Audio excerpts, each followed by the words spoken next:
What, in your opinion, is the longevity mantra for millennials to stay in this market for a very, very long time? It has to start small. When you start running, you don't run a marathon on the first day. Stock market is a better place than a regular vacation. How does this belief affect longevity, and what should somebody who thinks like this actually be careful about? I mean, like what Warren Buffett says, if you want to be there first, you have to first be there. All the information is available before me. There is nothing that I cannot access. Let me create my own success mantra. It would be wrong for me to assume that I can consume the same medicine as he is consuming, right? So copying, is Mr. Aditya Birla's investment advisor bad? No, he's got the best.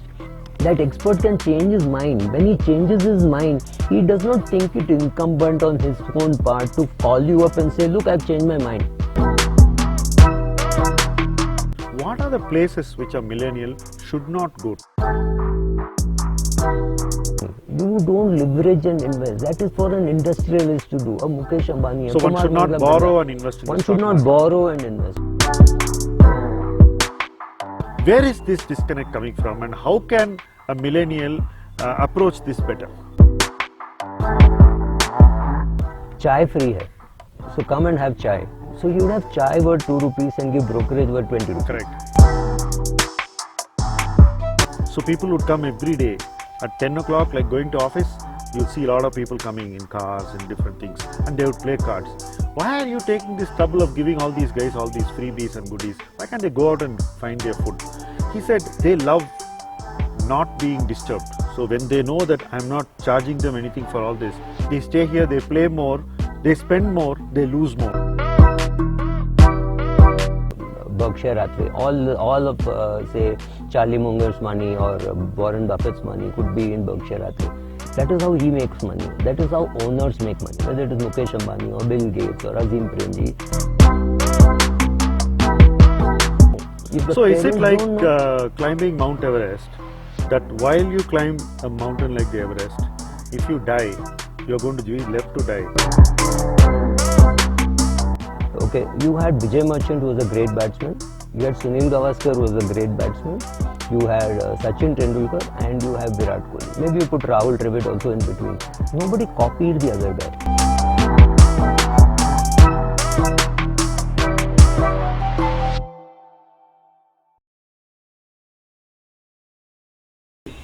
Subra, I'm really happy to have this series of conversations with you. In every market cycle, more people enter the market, new entrants come into the market, they experience investing in stocks and different derivatives of stocks.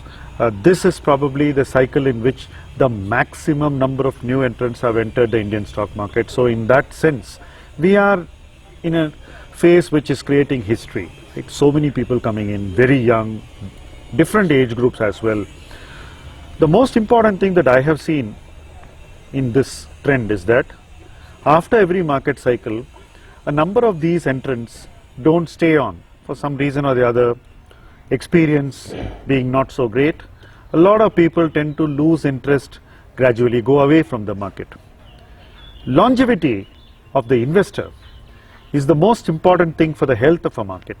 So as an investor, I've always looked at how many people have stayed on.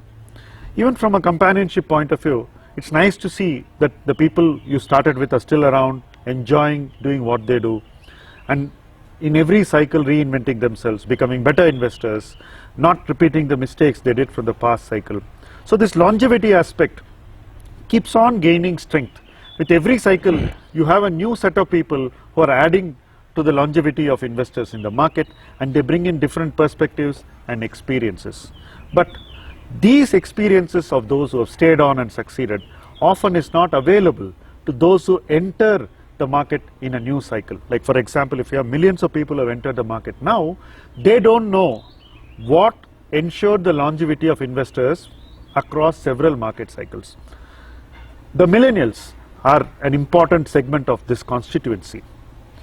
they need to stay on and enjoy their investing experience for years to come. What, in your opinion, is the longevity mantra for millennials to stay in this market for a very, very long time?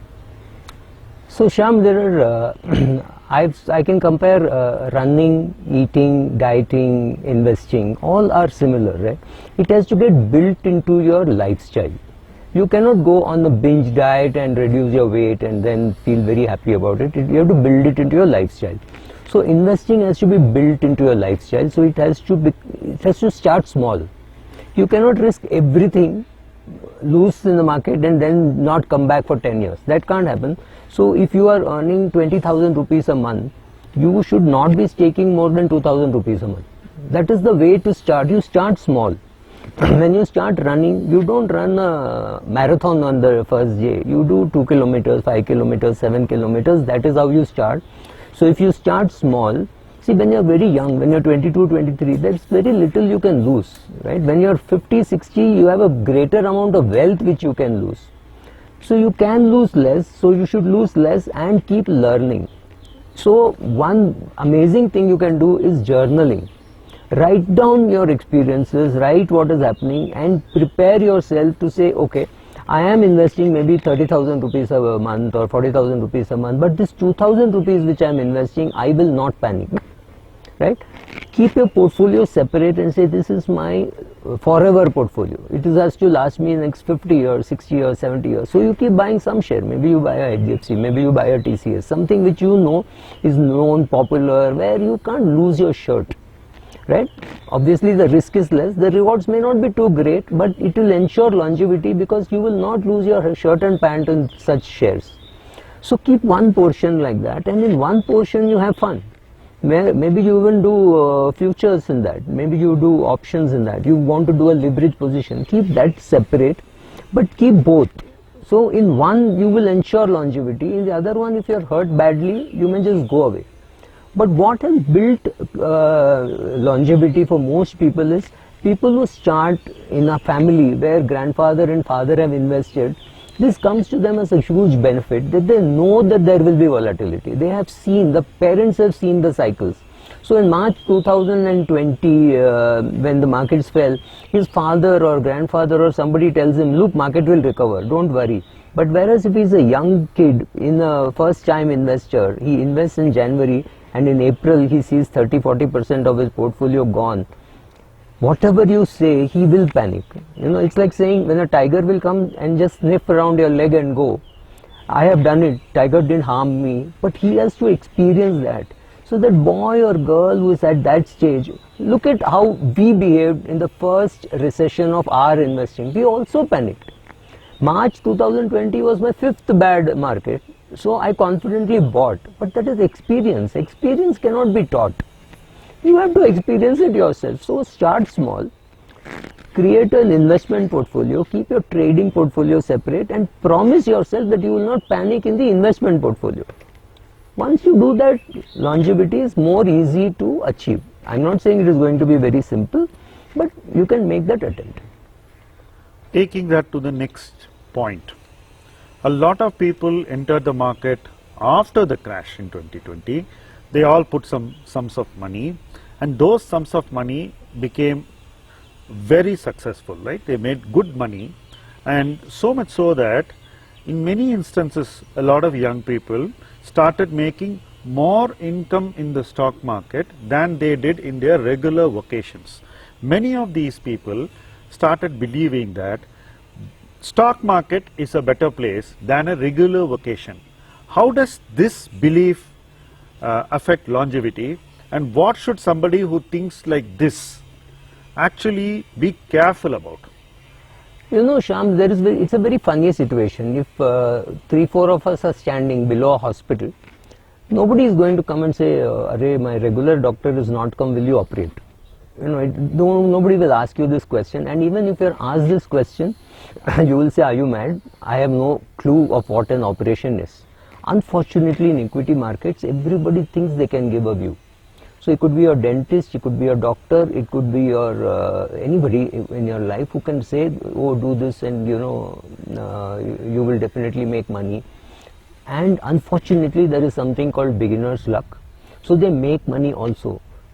To keep your feet grounded and realize the difference between skill and luck is very important. So you have to constantly ask yourself, was this skill or was it luck? Was it skill of knowing whom to ask? That is also skill, because if you are unlucky you will ask the wrong person, or if you are not skilled you will take the wrong advice. So asking the right person, all that is important. And you also have to understand that if really life was so simple in equity markets, you would not have too many tombstones. So many people have died. I mean, like what Warren Buffett says, if you want to be there first, you have to first be there. Right? You run a 10-kilometer race. In the 9th kilometer, if you drop dead, you're dead. That's all. You won't. So completing the race is more important. This market makes you feel that it is very easy. During a time when the markets are up, you ask a person to do his risk profile. He thinks he's a high risk taker. When the market falls, he suddenly says, no, I don't want to take a risk. I want to put all the money in PPF. It's your own mental attitude. It's your own behavior. All that is important. It is not so simple. Some people get lucky, but it is still not so simple. Making money in the market consistently over 30-40 years, believe me, Warren Buffett has made only 13%. It's not a big number, but he has made it for a very long period of time. N is important. Can you make 12% for 30, 40, 50 years? That is the question to ask. Not the 26% which you made last year. Because the market gave you 26%. It is always the market which is giving you return. Sometimes it is skill, sometimes it is luck. So knowing the difference between the two is very subtle. You have trained to be a civil engineer, you have had experience, you have done training in that, and suddenly if you think you are an expert in the market, please rethink. What do you think should be a person's approach to taking greater risks? Because see, success in the stock market, especially the kind that has come in the last 15 months, has created a confidence level that all the information is available before me. There is nothing that I cannot access. Therefore, I will be able to make the best decisions. Let me just go after multiple information sources, and following these sources, let me create my own success mantra by being a follower of multiple information sources. Like these sources could be a particular person's webinar, a particular Twitter handle, or a multiple Twitter handles, or somebody's portfolio, or a shareholding pattern which is very easy to convert into a list of shares of a particular illustrious investor. Many of these are being taken for as investment tools. Are these really investment tools that create longevity for an investor or a millennial to stay in the stock market for a very long time? What's your view? If I do not know why a big investor has bought something, it would be wrong for me to assume that I can consume the same medicine as he is consuming, right? If I don't know his symptoms, I can't take his prescription and think this prescription will work for me. I have no clue why Mr. Kumar Mangalam Birla bought Larsen & Toubro shares, or Mr. Aditya Birla bought Larsen & Toubro shares, but then I realized he bought it because he wanted to buy the cement division. I was buying it for the next quarter results. So we are so different. So copying, is Mr. Aditya Birla's investment advisor bad? No, he's got the best. Does he have only one? No, he's put one full analyst to understand the industry, understand all that. With that he goes and buys, and he doesn't care. He may buy it at 400 rupees, it can go to 200 rupees. He doesn't care because his aim was very different from my aim. If I do not know why an investor has done something, I do not know what else he has done. I know a portion of his portfolio. So I know he is buying here, I don't know what he has sold to buy that, right? So when you don't know everything around him, like if I do not know the full health of one person, I cannot take his prescription and think it is mine. So it's very difficult. Secondly, that expert can change his mind. When he changes his mind, he does not think it incumbent on his own part to call you up and say, look, I've changed my mind. Today I'm bullish about steel. Next week I could be short on steel if I think prices have gone up too much. How will you know? You know my view on Friday. Monday morning when I change my view, how will you know that I've changed my view? Next Tuesday or Wednesday or Thursday when I put the portfolio, it may be too late for you to react and the market may have already finished by then. So if you want advice, you need to pay for it and get good quality advice. If you think by following many people you can copy them and create your own portfolio, I think it's very difficult. That way you can copy Prashant Jain, Anand Radhakrishnan, Naren and all of them and create your own portfolio. But do you have the patience of a Naren and Prashant Jain? Do you have the information assimilation ability of the big investor? Do you have his patience? Do you have the capacity to sit tight for 6 years or 7 years? Is everything the same? If it is not the same, you cannot copy, right? You can copy, but you can't paste. That's the problem. Charlie Munger said that tell me where I'm going to die so that I will not go there. If you had to give a prescription for a young millennial today, where he should not go, the place where he could see a risk to his life in the market, his expectancy, life expectancy in the market, his longevity, what are the places which a millennial should not go to? First is leverage. You invest only when you have your own money. You don't leverage and invest. That is for an industrialist to do, a Mukesh Ambani. So one should not borrow and invest in the stock market. One should not borrow and invest. One should not do an options. If you have money, you buy. Don't even buy your futures because you don't have money. Buy because you have money, you are investing. You are giving money to a fund manager or you're putting your own money because it is money which you don't need to access for 10 years. You have the ability to sit tight. So it has to be a small portion of your money and you should have ensured other funds are available. In case you lose your job, you should have emergency fund. In case your parents fall ill or you fall ill, you should have medical insurance, right? You should have term insurance. You should have all that. Only when you have all that should you be taking risk, and you are then creating circumstances by which you will never have to sell in case of distress. Equity selling always has to be from a position of comfort. It has made money, strength, from position of strength and comfort. You made a lot of money, you want to buy a house, you want to buy a car, you want to buy a camera, you are removing money happily. You should never ever have to remove money in distress. Yes, you could have bought a wrong share, you bought it at $100, today it is 75, you want to sell, that is different, you are switching. But you should not need money, your EMI should not come from the appreciation of the asset. It should just come from some other source of income. This should be extra money, money for jam. Maybe you don't touch it for 30 years, but you should never ever have to sell equity under pressure. When you leverage, you already set the standards high, because if you borrowed money at 10%, your return has to be at least 11-12%. And equity market can give you 4-5 years of 3%, 4% return. When the negative compounding which is happening, because you're getting a -7% over 3-4 years, can completely ruin you, force you to sell your portfolio, very difficult. So don't leverage at the initial stage. Once you've created a size, put very clear discipline on how much you will leverage. Maybe 10% of your portfolio, 20% of your portfolio, not more than that. And have the willingness to say, market is changing, I'll cut my losses, I'll sell my portfolio and clear my leverage. If you can build that kind of a discipline, which some big investors do, then it is different. Till you don't develop the strength to leverage, don't leverage.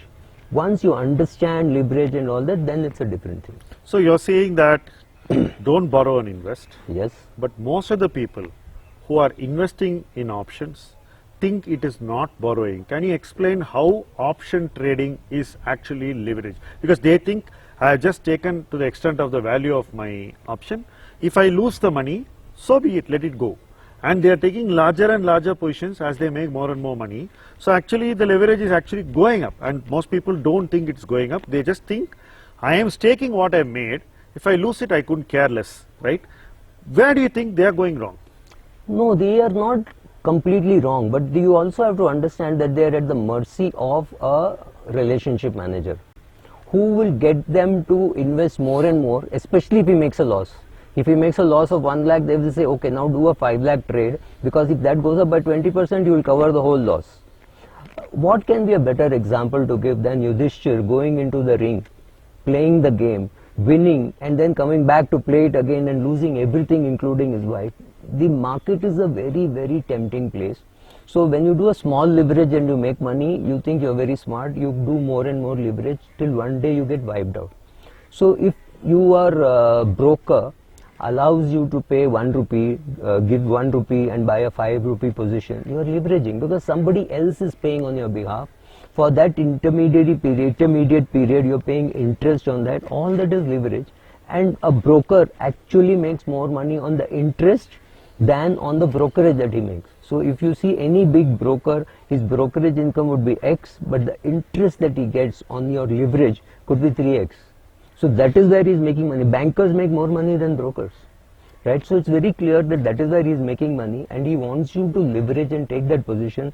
It is very addicting. If you lose 2 lakhs, 3 lakhs, 5 lakhs, you will keep on increasing till it becomes 40, 50 lakhs, because then you're ashamed to tell your parents.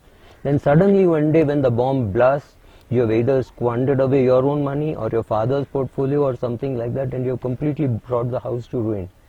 This is what happens. So beware, don't touch an option trade unless you understand what you're doing. And by the time you understand it, you know you should not be doing it. So you're saying that the size of the leverage is a bigger risk to your portfolio and something that causes more damage to you.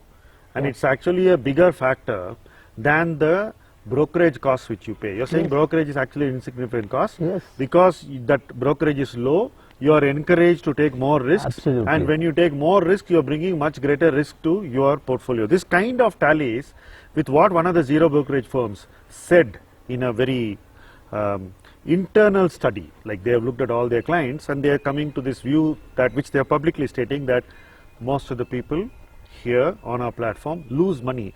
But still that does not deter the millennial from taking the same risks which the house says destroyed a lot of people. Where is this disconnect coming from, and how can a millennial approach this better? I really don't know. I must be really old-fashioned, because we had a NSC membership and a BSc membership sometime in the 80s, and we had a chairman who would look at every client's transaction, and if he made losses for 3-4 settlements, each settlement would be 15 days or so, then it became 7 days. He would say, if you lose money in a month, which means 4 consecutive settlements, if you have lost money, somewhere you will lose the willingness to pay or ability to pay. But today everything is pre-funded, so the house does not lose money. We were very worried that we would lose money because the client would not pay. Today it is pre-funded. So the risk is, the advantage for many of these broking companies once upon a time used to be to say, chai free hai. So come and have chai. So you would have chai worth 2 rupees and give brokerage worth 20 rupees. Correct. That is where they started losing money, and they would say, food is free here, tea is free here. But you were the product. You didn't understand that you were the product. Your brokerage is what we were interested in. So by giving you tea worth 10 rupees, if we were getting brokerage worth 200 rupees, look at the ROI that we were getting as a house. So you're saying that low brokerage is basically inducement. Inducement. Principally, I was very, very enthused to see when I was just entering the stock market, there was a card gambling club in my next house. So people would come every day at 10 o'clock, like going to office, you'll see a lot of people coming in cars and different things, and they would play cards. They would never stir, and they had this lovely kitchen which used to keep serving food, snacks, beverages, everything, right through the day, all free. And these guys would leave the place only at 10:30, 11 in the night. So I asked the manager one day, why are you taking this trouble of giving all these guys all these freebies and goodies? Why can't they go out and find their food?